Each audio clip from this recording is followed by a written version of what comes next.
Transformation Kickstart. I'm Coach Chris, and I'm going to be taking you through this journey. Super excited to have you guys in this program. And today, let's dive into the fundamentals of nutrition and help give you a little catalyst to get things kickstarted the right way. All right, so today I'm going to share with you guys 5 tips. You got it, right? Get your notes and your pen and your paper ready. I got 5 tips today that's going to help you get everything started, right? We're going to educate you guys on the things that you need to know, get in rocking and rolling so you can see the best results. All right, number 1, calorie deficit, right? You might have heard of this before. Maybe this is the first time you're hearing it, but what is it? What is a calorie deficit? So in terms of like the technical terms, we'll go, a calorie deficit occurs when you consume fewer calories than your body needs to maintain its current weight. Right? This deficit forces your body to tap into stored energy, aka body fat, to make up for the shortfall. Right? By consistently staying in a deficit, you can shed unwanted fat to achieve your desired physique. Now, where I usually will tell people is that if you're just getting started, you don't need to worry too much about how many calories you're eating per day. A lot of people try to put all their food into the app MyFitnessPal, but when you're just getting started, you actually need to just build the fundamentals of eating meals throughout your day and then eating meals that are more minimally processed so that you're not getting in extra calories, right? When we're eating processed foods, sometimes we're actually going over in calories a lot, and it's easier to do so. So the first step that I usually do when helping someone get in shape or helping them lose weight is I just switch from more processed foods to more whole, minimally processed foods and get them eating better quality stuff. And immediately we're able to get them into a calorie deficit because they are consuming less calories than they were. So it's an easy step. So you don't actually have to start counting your calories to start losing weight. All you have to do is actually just start with consuming better quality foods, and then you can start working on your portions based on your hands, right? And we have a guide that teaches you how to do portions based on your hand and like your fist and all that good stuff, so you know how much protein you need to eat, how many carbs, so we can walk you right through that. So that's a calorie deficit. The next one is going to be macros, right? In understanding macros, this is huge. So many people don't understand macros, and once you understand macros, you won't fall for all the gimmicks, you won't fall for all the fad diets, right? There's everyone that talks about, for instance, keto or intermittent fasting or paleo. There's all these diets out there, but the reality is we should be living according to a lifestyle. We should be trying to find something that fits our lifestyle and we can do sustainably over a period of time. So, being skeptical of a lot of those diets, you have a right to be, because a lot of times that's what they're temporary satisfaction or temporary results you're going to see. You're not going to see real long-term sustainable results, which is what we're looking for. So in order to do that, you really need to understand macros, right? Now, what are macros? Macros basically are the 3 groups that all of our food kind of breaks up into. So we have proteins, we have carbs, carbohydrates, and we have fats. Now, where most people make the mistake is they say, oh, I'm not going to eat carbs, right?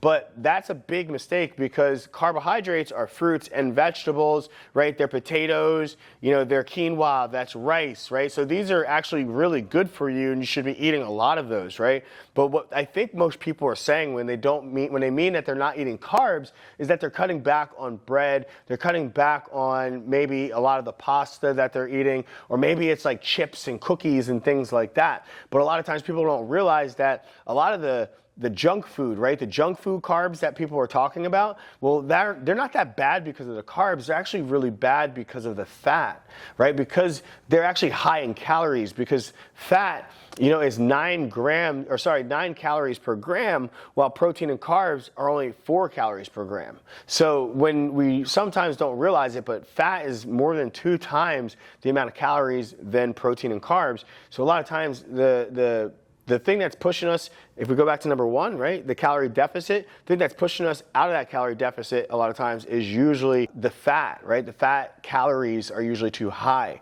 right? So understanding your macros will allow you to understand when you're looking at food labels, be like, oh, well, this is how much fat is in this food, and my coach says I should be eating around this amount of fat each day, I should be eating around this amount of protein each day, and this amount of carbs. And a great way to kind of I guess you could say, get started in this, a good rule of thumb to simplify things is to aim for 1 gram of protein per pound of lean body mass, right? So this gets a little tricky because some people say per pound of body weight, but if you have 30, 40, 50 pounds to lose, well, you're gonna wanna base it off of like your lean mass. So a trick, if you don't have like an in-body to get your lean mass, is if I have somebody who say, maybe 185 pounds and they wanna cut down to 175 or 165, well, I may say, all right, well, we're going to base their protein off of the weight that they want to be, right? So, 1 gram per pound of the weight that they want to be is like 165, right? And then we may look at their food over a course of the next 2 weeks and see how much they're actually eating.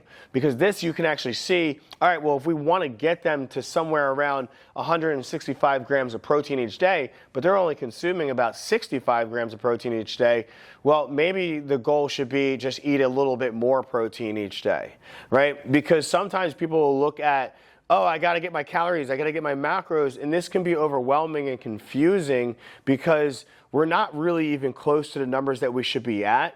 So if we just start working on the fundamentals like eating more protein, right? Eating more fruits and vegetables, consuming better quality food first, well then later on, we've already given ourselves those fundamental tools and, ability to understand the food that we're eating. So now we can start to tweak it a little bit. But in the process of doing that, you probably are already getting a lot of results because the first few steps that you did are actually getting you the results that you want to see.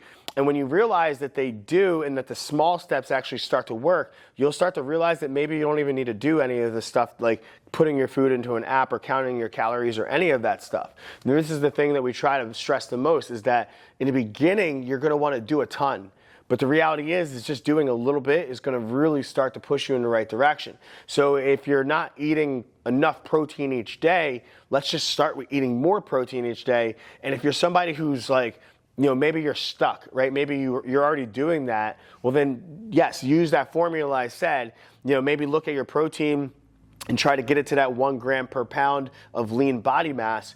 And that you're going to make sure that you're putting yourself in a position to boost your metabolism and burn body fat, right? So the next thing we want to talk about is, meal prep, right? Meal prep. So many people say, I'm going to eat healthy, I'm going to start changing my habits, but they don't actually think about what that looks like, right? What are the steps involved, right? There's steps to creating a habit, and so many people skip over some of the steps. They say, all right, I'm going to start eating well. And I remember one time I was coaching a client, and they were saying, I'm going to start bringing a healthy lunch each day.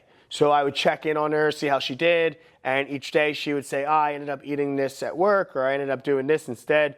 And it took me a little bit to finally ask the right question. So I said to her, so hey, we're not really doing well in this habit of eating lunch each day for work that we bring. What's going on? What's getting in the way of us doing that? And I asked her, do you have food readily available home? Do you have food ready to go, prepped? And she said no. And I was like, okay, well, do you go shopping on the weekends? This is when she explained that, the way her life was right now with her kid and sports, it was really hard to go shopping. So we were actually a few habits away from getting her to that goal. So she can't actually make food that's healthy for lunch if she doesn't have the food in her house. And if she hasn't planned going shopping, well, then she can't actually get the food into the house. So a lot of times when we think about meal prep, we need to think about the shopping as part of that. And then not only is the shopping part of it, but did you create a shopping list to go shopping with? And then did you pick out a day to do that? So what we like to do is every Saturday or Sunday, depending on if we're doing anything, is that we actually use Instacart and we have the groceries delivered to us. This allows us to take it right out of the bag, put it right into, start chopping up some of the vegetables and putting it into different containers. And then we can put certain stuff away and we can start cooking certain stuff right away. So the meal prep actually starts as soon as the groceries are delivered. But notice that we can't actually think about our meal prep made easy until we actually think about the steps that comes before, and that is actually, getting the groceries, planning out when we're going to do that, planning out what groceries we're getting, and then once we get it, we can start the meal prep. All right, so meal prep process is a game changer And when it comes to staying on track with your nutrition goals, you got to spend a few hours each week planning out and preparing your meals in advance, right? Think about cooking large batches of proteins and, things, and also like rices, and making sweet potatoes and beans and chili, making stews, things that you can do big batches, right? Whole grains, quinoa, brown rice, wild rice, you can kind of rotate those through. Also doing a ton of colorful vegetables, sauteing those up on the pan, making stir fry, mixing those together, right? And then you want to just throw those into, containers that you can sit in the refrigerator, I should say. And then from there, you can go ahead and make your lunch and go to the next day. So if we were able to actually, get the food into the house, chop it up, cook it up, put it in containers, we can then do the next step, which is putting it into containers that we can bring with us to work or to school or wherever we're going the next day. So that's how we actually think about meal prep, is thinking about all the steps involved with that meal prep and not just one, right? Now, the next one, ordering out, right? Everyone's going to eat out, especially in the beginning of the journey. Not everyone's going to be eating clean, and we understand that, right? So what do you do when you're ordering out? All right, we all have those days when cooking just isn't going to happen. So when you're ordering out, focus on lean protein options like grilled chicken or fish paired with vegetables or whole grains. Opt for grilled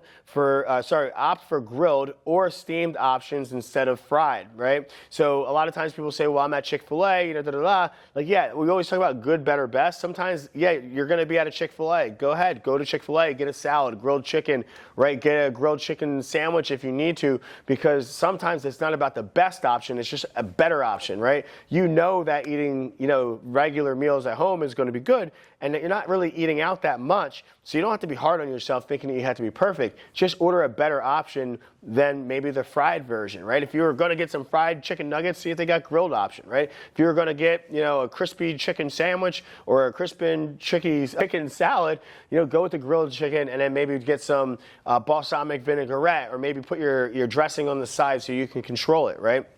So those are some things you want to think about when you're ordering out, right? And then, like I just said, so asking for dressings and sauces on the side, this can control your intake. And remember, portion sizes still matter, so listen to your body and your hunger cues. And also, like I said, I mentioned about the hand guide. So when you're out, look at your protein and be like, is this the size of my palm? Are the veggies the size of my fist? Is this a cupped handful of carbs? Is this a thumb of fat? Usually the fat is a little harder to measure, and it makes you upset if you're at Chipotle, because that's not a lot of cheese and it's not a lot of guacamole, right? So those are some of the things that you can use as far as when you're ordering out. And then the next one is going to be your weekend strategies, right? So on the weekends, they can be challenging because a lot of times people will fall off track. They're not working out. They're trying to switching up their routine. So I always tell people, number one, you should work out on the weekends. It's going to keep you more engaged, right? It's going to make that you actually do make better decisions. That's going to lead to better progress on the other side, right? So, scheduling your workouts is going to be crucial to be able to have a really good routine.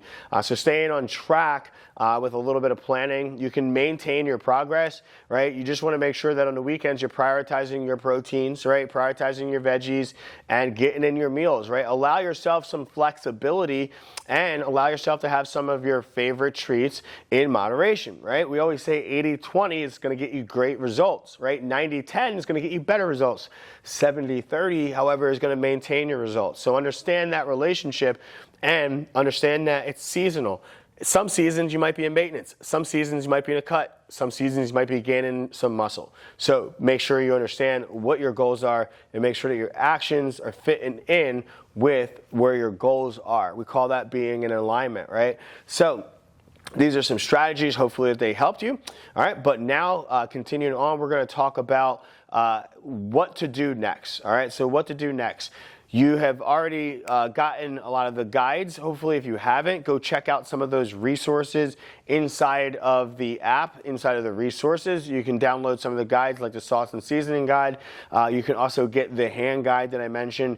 We can also talk about building the healthy meal so you understand proteins, carbs, and fats a little bit better. We have all these resources in there to help you understand. Even the smoothie guide. The smoothie guide is going to use the same exact template that we used to do everything else. So it's like literally the protein, fats, carbs, the exact way that you need to eat to get the results. So go to there, get the how to build the perfect meal. You can also get the hand method guide in there so that you know how to count your calories without counting your calories. Get the sauce and seasoning guide, and there's also a guide on restaurant eating out so that you can actually get some more tips and tricks that are going to help you when you're ordering out or going out to eat, so you can still have a social life as well as getting results that you want to see in the gym. All right, guys, I'll see you on the next video.